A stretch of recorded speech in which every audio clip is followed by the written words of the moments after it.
Assalamualaikum warahmatullahi wabarakatuh. Good afternoon everyone. My name is Annisa Amalia from the University of Al-Azhar, Indonesia.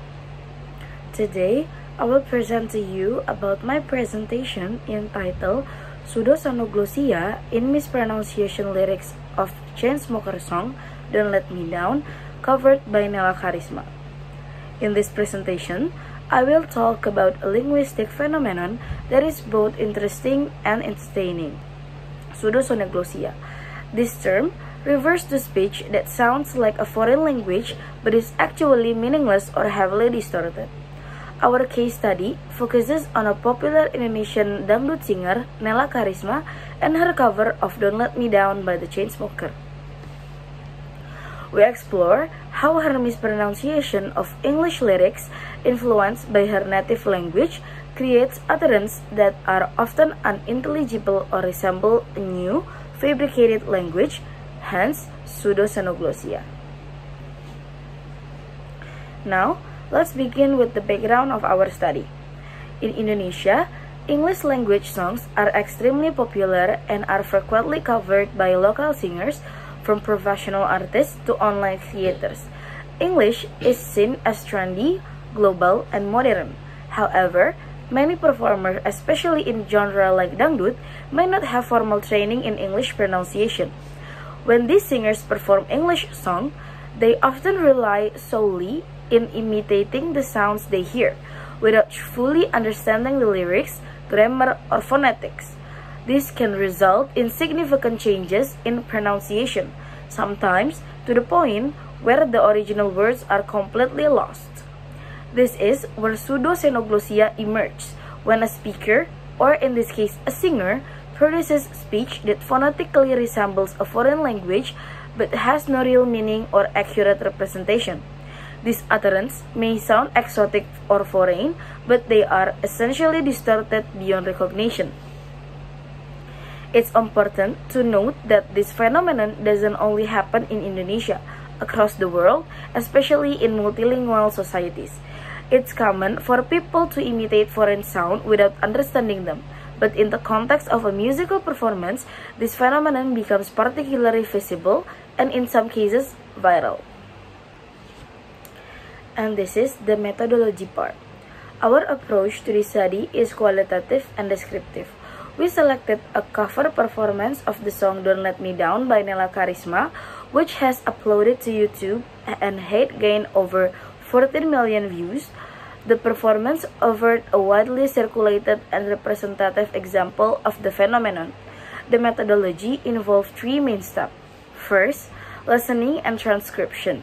We carefully listen to the performance and transcribe her version to the lyrics using the International Phonetic Alphabet. This helped us capture the actual sound she pronounced, not just what she intended to say. 2. Comparison with original lyrics. We then compared her phonetic transcription with the original, standard English lyrics and their standard EPA version. 3. Phonological analysis. Finally, we analyzed the types of pronunciation errors, including vowel and consonant substitution, missing or altered syllables, and stress patterns changes. Our focus was on identifying systematic patterns of mispronunciation and understanding how this might be linked to her native language's phonological system, likely Javanese or Indonesian. And this is the table of our finding. In the left side, there is Nela Kharisma's utterance, and in the right side, there is the original lyrics from the Chainsmokers. Now, let's look at what we found. The most striking features in Nela Kharisma's rendition is the regularity of the mispronunciations.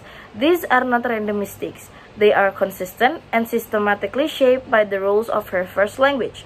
Let me give you an example. The English phrase, "Don't let me down," should be pronounced with "Don't let me down," but in her version, it becomes something like "Don't let me down."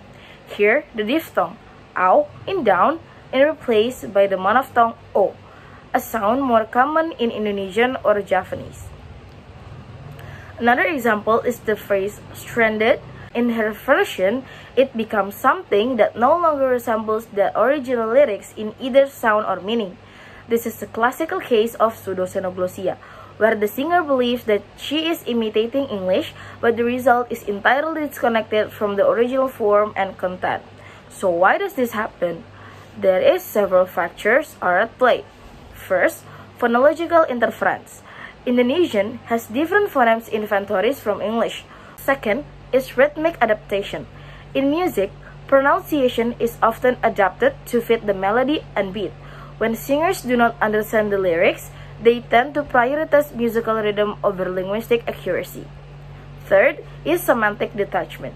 Because the singer does not fully understand the meaning of the lyrics, her performance focuses solely on mimicking sound patterns, not conveying meanings. Fourth, audience perception. It's also worth noting that the intended audience may not be fluent in English either. As a result, there is no social penalty for poor pronunciation and no incentive for accuracy. So, in a sense, we are seeing a combination of linguistic limitation, artistic freedom, and cultural context leading to the emergence of pseudoxenoglossia. From our analysis, we identified 4 key findings. First, mispronunciation are systematic, not random. The same types of substitutions appear repeatedly, following predictable patterns based on the phonology of the singer's native language. 2. The influence of native phonology is significant. The mispronunciation reflect what is easiest or natural to pronounce based on the speaker's first language, showing how first language knowledge can interfere with second language production. 3. Pseudoxenoglossia result in the perception of foreign-sounding speech.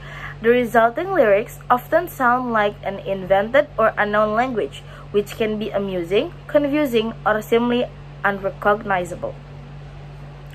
4. The phenomenon highlights the phonetic basis of language imitation. Pseudoxenoglossia reminds us that language learning is not about vocabulary and grammar, but also about mastering sound production and perception, a deeply phonetic skill. This finding suggests important implications not only for linguists but also for educators, singers, and content creators who engage with foreign language in public performances. To conclude, this study reveals how linguistic competence, or the lack of it, can shape artistic expression in significant ways. Pseudoxenoglossia is not just a funny outcome of misheard lyrics, it reflects deeper processes in second language acquisition, sociolinguistics, and even identity performances. When artists perform in a language they do not master, their native phonological system inevitably influences the way they sound. In some cases, this leads to distortion that go beyond simple mispronunciation and enter the realm of phantom languages, speech that seems foreign but is in fact meaningless.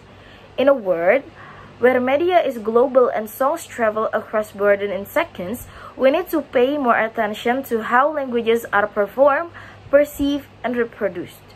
Whether we approach this from a linguistic, cultural, or educational perspective, the phenomenon of pseudoxenoglossia gives us a powerful lens through which to examine language, music, and identity in the global age. Thank you very much for your time and attention. I'd be happy to take any question. If you have any question, please feel free to write down on the comment section. Billahi taufiq wal hidayah. Wassalamualaikum warahmatullahi wabarakatuh.